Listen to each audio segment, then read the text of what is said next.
Good evening, ladies and gentlemen, and welcome to a beautiful Thursday evening here at GP1. A bit of a change in commentary today, actually, because last week I was with Fletcher, but unfortunately he's left SF5 due to his unfortunate internet issues, so we wish Fletcher all the best. But tonight is a bit of an honour for me, because I usually co-coms with this guy on a Monday, but now he is my co-com for tonight, and his name is Mr. Tim. How's he doing tonight? I'm doing fine. A little bit of a change of scenery, as you said, and a few new drivers here that I have not yet had the pleasure to meet. But hey, I'm going to get to see them race tonight, so I'm very excited to see how we do it here in GP1. Of course, we did commentate a sort of like a GP1 race just before the season started. It was with the B&L Racing League, so it was half of our drivers and half of their drivers. That was fun, but other than that, I have not seen these drivers race, so it's completely new to me here today. So Tim, if you want to, you can actually turn up your mic a little bit louder if you want to, so that our lovely viewers can hear your luxurious voice, if you want to say the least. I don't know what's happening with the mic. It sounds fine in my ear. Give me just a moment. Yeah, so the drivers you're meeting tonight, Tim, is Lyronics, Chris, who's our world champion, Axel, Rappy, Gogs, Dobby, Clarky, Lost Souls, Nadim, Malema, Fruitful, Jensen, Woolbeeg, Inosia Joey, MSA Samad, Sanchevitz, Game Boys, Nazarus. That's your drivers you're meeting tonight, Tim. Well, it sounds like a full class field, and looking at the players here in the lobby, it looks like we almost have a full field. 2 commentators, 18 drivers. Hopefully we can get those last 2 drivers in here, if at all possible, but we'll have to wait and see. Now, I'm going to put your guys in I'm going to put all you guys here who is watching us right now. I'm going to say this, okay? Now, you do all recognise Tim, okay? He has his own little start phrase, would you say? Now, I thought this through to myself. Now, because I'm always the main host here at GP1, and I thought I'm feeling a little bit left out. So, I've looked back at a few races of Tim's in his home country, and let's just say I've got a little star race of my own. I'm not going to tell you what that is, but Tim already knows. He is giggling a bit, but in my mind, I think it sounds absolutely sick. I figured it out when you told me, so I'm just going to let everyone see it when it happens. I've only heard it used one other time in a Formula 1 league race, so it's going to be very interesting to see how you do it. One time, mate. It's going to be every bloody week. That's it. I'm going to be doing it, mate. It's going to be, oh, mate, it's going to be every week now, because I did it in another league before. It just felt so right. Felt so right. So we got players. We've got a few comments coming in to have a look. I'll tell you what is good at 7:30 tonight, because I need an early bed tonight. Literally, an early bed tonight, because I've got WRC to watch in the morning, and trust me, that's not fun being a rally fan. They're saying the least. You're talking 5 o'clock in the morning here in the UK. Poor Tim has got to stay up for to watch it. Bless him. He's been through a hard day. It is. Alright, Mansour already knows about it as well, because he knows about it in another league. Mansour already knows. Yes, bruv. Don't tell anyone, Mansour, for goodness sake. Please don't. Whatever you do, do not say a word. Right, let's get into qualifying. So, am I allowed to say a word? Yeah. Funny. You just put me off guard there, Jesus. So, Tim, this is your full-on first GP1 race, and now I want to say to you, Tim, now, brace yourself, because these GP1 guys do not mess around when it comes to close racing. These guys literally are close to each other every single lap. You literally gonna have a voice that's gonna be really good, that's gonna be immensely sore by the end of this. Well, if it's half as intense as the GP4 race on Monday, then we are in for a spectacular treat here in Bahrain. just waiting to actually get to the grid and start the qualifying and see where everyone stacks up against one another. And so far, it looks like we're going to have a dry qualifying session. Not sure about the race. However, it was a dry race on Monday. I expect a dry race today, but you never know how the weather's going to go. Tim, it was a dry race on the Monday, it was a dry race on the Tuesday, it was a dry race on the Thursday, and it's Bahrain, for goodness sake. It's Bahrain. It's always going to, well, mostly dry, but I wouldn't say always, because of course we have a few rains here and there, but it's mostly dry in that part of the world in Bahrain. I have to say, some parts in Bahrain, Tim, has got to have a few nice spots. One day I'd like to go to Bahrain and have a little holiday there at some point. I'd like to see the scenery. We got a few cars on track, which is Jensen and Nazareth. Has a Racing Point. Now, Tim, did you see the moment Sergio Perez walked through the doors at Red Bull? I did not actually, but I'm so glad he got that ride. I mean, I know it's been old news for a while now, but he's a driver that really deserves it, and I'm excited to see what he can do. I feel the same, because you think about it, if you talk about Sergio Perez, what he did in that Racing Point last season, the man even caught COVID. He was out for 2 weeks, and then he got back into the car and he was scoring high points, got podiums, and then actually got his first win for the team. I mean, that man, Tim, is nothing but deserves that Red Bull seat. That Red Bull seat. Yes, Red Bull went out there and didn't go for a development driver, which I think is a good thing, and with a man with experience. And I think he's the man, Tim, that's always going to be there and actually try and push Max Verstappen and Mercedes to actually have a good championship fight this season. Yeah, and he said earlier this week that if Red Bull gives him a car capable of winning the title, he's going to make sure to do it. Now, obviously, you cannot predict your season position before the season's even started, but that is pretty big talk, and I like that confidence. I really hope that he's able to do well. Even if it's not a title season, I just wanted to see him do well. So it looks like Jensen's going to be the first driver starting his qualifying lap. I think we might have lost Oliver just briefly. So walking you through Jensen's lap here, riding on board with him. However, I just have to mute my mic for a second. It's Nazareth is in your favourite team, the Haas team, Tim. It's Nazareth who's on our first flying lap. I wouldn't call him my favourite team at the moment, but thankfully it's still American. Has no yes, affiliation. Tim, I know your feelings with Haas at the moment, and with with one driver person who's a bit of a it's the SFR. I would say other words, but it's still Haas at the end of the day, Tim. They will have a poor season. Yes, they know.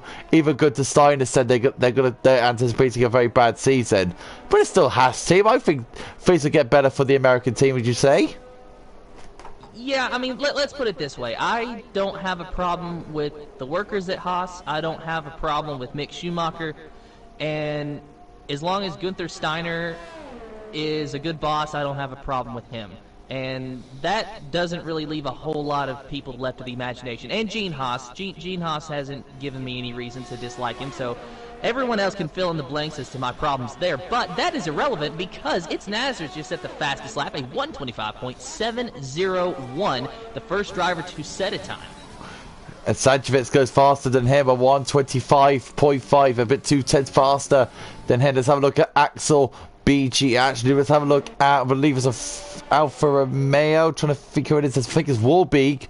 Yes, Warbeek's about to cross the line next in his Alfa. Let's have a look how the Alfa Romeo driver goes. P1, 25.2. Nice that there from Warbeek there. Now, the Mercedes of Axel BGN is about to cross the line next, and he'll set a 1:20.0. I think that's a bit of a banker lap from the Merc.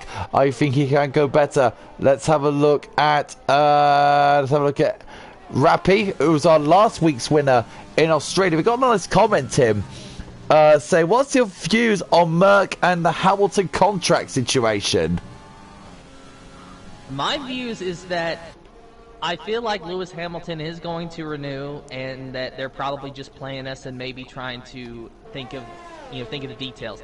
If for some reason Hamilton does not renew the contract, then I have absolutely no idea why he would give up a run at a legendary, record-breaking 8 world title. Just does not make sense to me.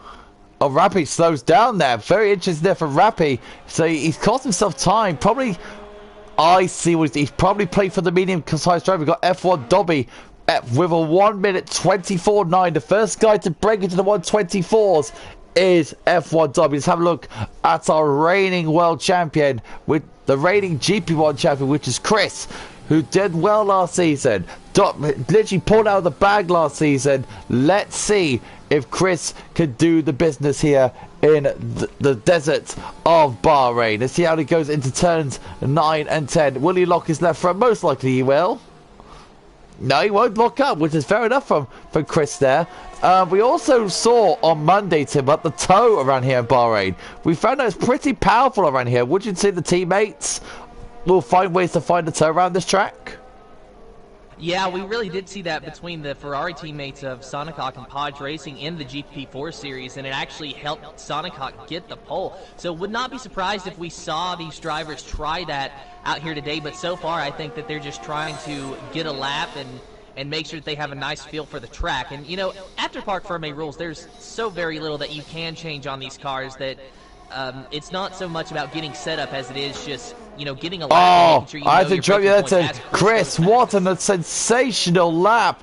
The world champion is back. 65 thousandths faster than F1 Dobby. Brilliant, brilliant, brilliant lap for our world champion. Let's have a look at Clarky F1, who had a very unfortunate start to this season. He was doing so well until he had a bit of an incident in Australia. Let's have a look how Clarky F1 will do. Looks like he's slowed down actually, and he's gone into the pits. I think he went out for a little bit of a banker lap and probably come back into the pits for another run. Let's have a look at Sanchevitz. He's on another lap on his new set of soft tyres. Guys in the comments, if you think, because my mic is still very new and I've been watching my past streams with other league racing, and I heard that and I saw that it's not you, Tim, it's my mic. If that all my other co-commenters are echo, especially last week. So if you guys think if Tim is echoing, please let me know. Ray Hunter says this, Tim. It says, Tim, if you like watching Haas, watch the GP race from Tuesday, he says. Well, you already gave it away, and it's Rage Hunter, so I already know you won. I mean, you don't forget, I watched you dominate a few races in GP4 until you were promoted. So Sanchevitz looks like he's going to start his lap here in the AlphaTauri F1 team. Let's see how he does. Flies through to start his run. Can he be at a 1 minute 24.924? And the most interesting thing as well, Tim, around Bahrain is the tyre strategy. Because if we saw the GP4 race, it's so unpredictable. So unpredictable here on this track. You don't know what the tyre strategy he can do, the one stop or the two stop. Yeah, Bahrain, it's really tricky. And, you know, we saw on Monday, and Sanchez, which actually just invalidated his lap. Very unfortunate for him. But we did see on Monday that there was some drivers that were trying the one-stop strategy, but then a safety car kind of, you know, came into play and ruined that. But it seems like the favorite strategy around here is going to be medium hards if you want to do that one stop. Now, hard to softs can work, but of course that first stint you're going to be so very slow because you're on the hard tires, and you have to manage your tires throughout the whole race to make that work. And then a soft hard, you might be able to get away with it, but it just really seems like the dominant one-stop strategy is definitely medium hards. By the way, Tim, Ray China didn't win on Tuesday. Well, I wasn't there. I'm sure Ray Channel will give you confirmation who actually won the GP3 race, because my memory's that bad, because I got short-term memory loss.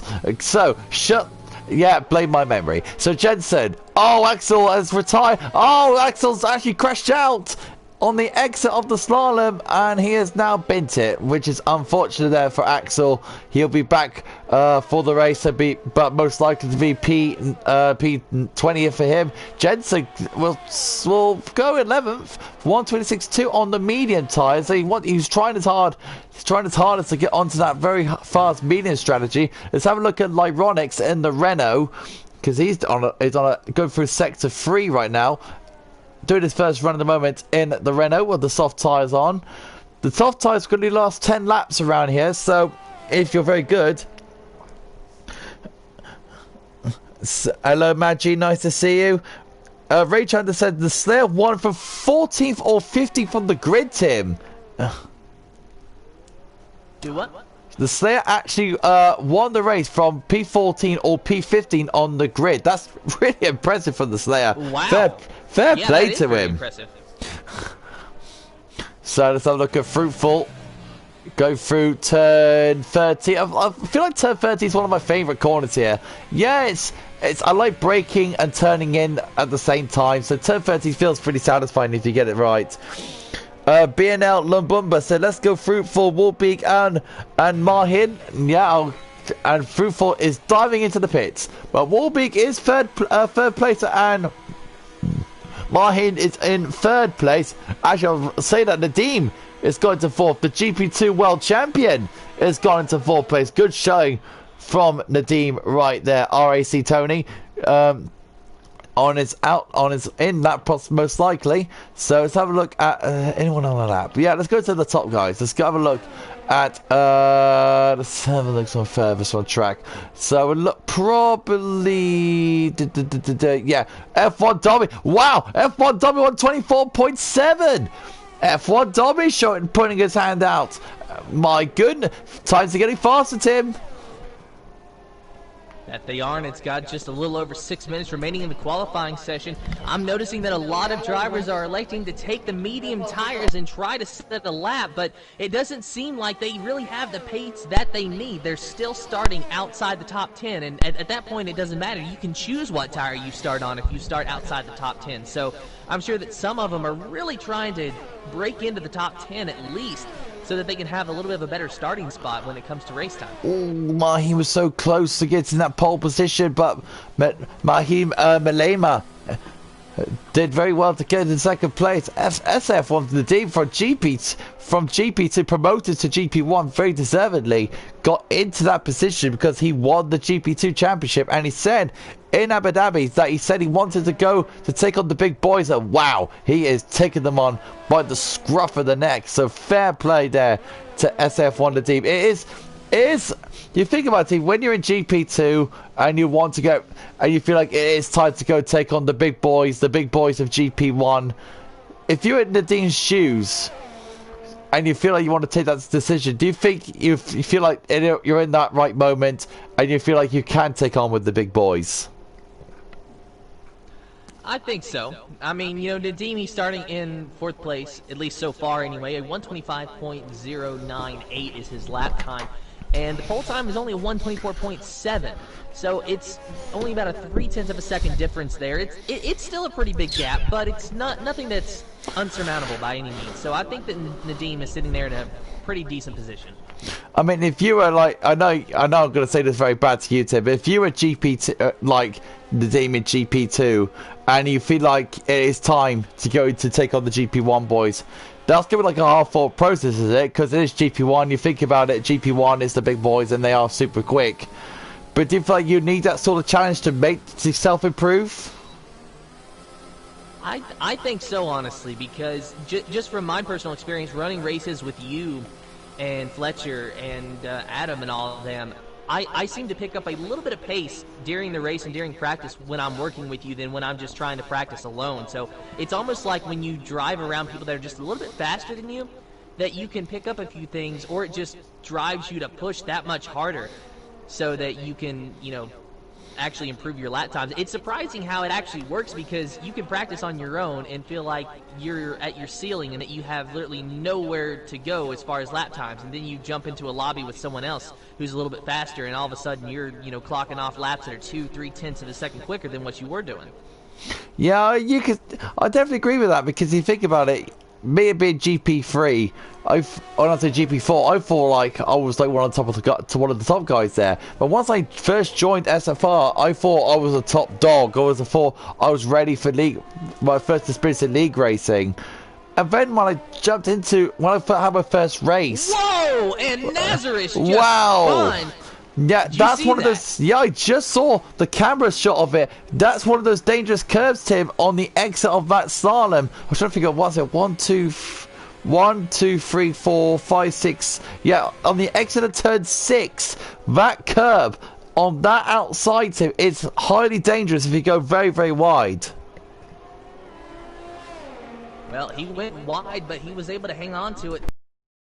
Plenty of runoff area there, so he's going to need a new set of tires, sure, but no damage on that. Just maybe get back out there.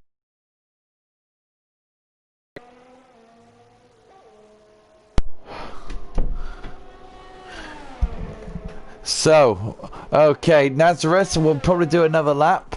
Sanchevitz, 25.2. Stays in P8 for now, doing a very good job on his side of the part. Game Boys is on his part as well. What's it got? SF1 Nadim. Is it ASF1 Esports? The actual ASF1 Esports team has come in, Tim. And it said ASF1 Nadim for the win, supporting their driver, Tim. How nice is that for them to say? Yeah, that's pretty cool indeed. I don't think we've had an esports league like that comment on us and show support. But hey, thank you for watching. I hope you enjoy it. Just rounding out qualifying now. We'll get to the race very shortly. Of course, Nadim, as you can see, in 4th right now with a 125.098, but he's on his outlap, so let's see what he can do once he gets back around. We're looking at QVR Game Boys, about 56,000 slower than his previous. He can make some time, probably in the last part of the track.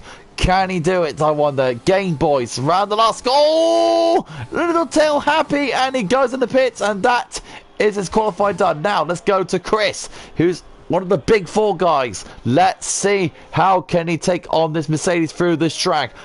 Chris, of course, is our reigning and defending GP1 champion. Let's see how he can do in the mighty Black Merc. In real life, it's pretty much one of the best, or the best Formula 1 car ever built. That is definitely saying something, but in my opinion it is. As Chris, 21,000 faster than his previous. Now going through turn number 7. Takes the car nice and easy. Runs the car out wide a bit. Nadim has started his lap. We'll come to him very soon. Chris, going into turns 9 and 10. Tucks the car in. Nicely done. It puts on the power. Nicely done. Now use the DRS. Down towards turn 11. It's a nice smooth apex. 4th gear. Let's go on board with Chris. Let's have a look at 5th gear corner. Now, now, turn 12. Do not touch the curb, otherwise you will be spinning the other way. Turn 13. Late apex. The track falls away from you. Runs the car out wide. Now runs the car towards the final 2 corners, which is turn 14 and turn 15. Late apex in. Kisses the car on the inside. Here comes Chris. Runs the car wide. He brings the car towards the line. Can he improve? He does, but only goes into 3rd. What about SF1 Nadim? F1 Dobby is starting his lap. Nadim's a 10 faster. The GP2 world champion, can he make some progress? He's got a racing point in front of him that might help him, actually. That's Jensen in front of him, can actually give him a bit of a tow. He's using that tow to his advantage. Here comes Nadim. Can he go top? No, you stay in P5. What about F1 Dobby? F1 Dobby is next to cross the line. Fruitful still leads, but Dobby's flying. Can Dobby fly towards the line? Can he get the job done? No, he cannot. And Fruitful's invalidated. What about Malima? Mahi Malima, can he do something about it? Mahi Malima goes pole position. A 124.617. Pole position for Ferrari. What a sensational lap that was. Unbelievable. 11 thousandths of a second. Beating Fruitful. That was incredible. Whew. And I think that's just about all that we have. However, it does look like Robert is about to complete his lap, but he invalidated, so he's going into the pits, and that is it. The drivers are finished. Wow. Take your hat off to the GP1 guys, too, because they are something really special. So, Mahima Lima gets pole position. His first pole position in GP1. Congratulations to him. He'll get P1 ahead of IFR Fruitful. Dobby, who will start third. Lyronix fourth. Warbeak fifth. Our world champion Chris is in sixth, ahead of the GP2 world champion Nadeem. That's a good tasty scrap. Lost Souls eighth. Game Boys 9th, Centrifits 10th, Samad 11th, Nazareth 12th, Rappy 13th, Dawn Boss 14th, Jensen 15th, RAC Tony in 16th, Joey 17th, Clarky 18th, Axel BGN 19th, and Gogs in P20. Tim, after your first qualifying session with GP1, that's your first taster of what this division brings. Yeah, and so far, very fast lap times, 1:24.6, of course, getting the pole. In fact, top two with a 1:24.6. So now I'm excited for the race. Unfortunately, we still got to wait a few more minutes. Indeed. So, okay, now we're waiting for the drivers to do their formation lap. But the question is now, what is the bottom 11 going to do for tyres? Because they get the free tyre choice, of course. Let's see, are they picking hards or are they picking medium? Some will pick medium, some will pick hards, definitely. But it depends what they go for. If you were a bottom 11 driver, Tim, what would you go for? As far as tire strategy? I'm sorry, I didn't hear you, Oliver. Yeah, tyre strategy. Would you go mediums or hards? Depends on where I'm starting, but if we're talking about me, I'd probably be starting in the back.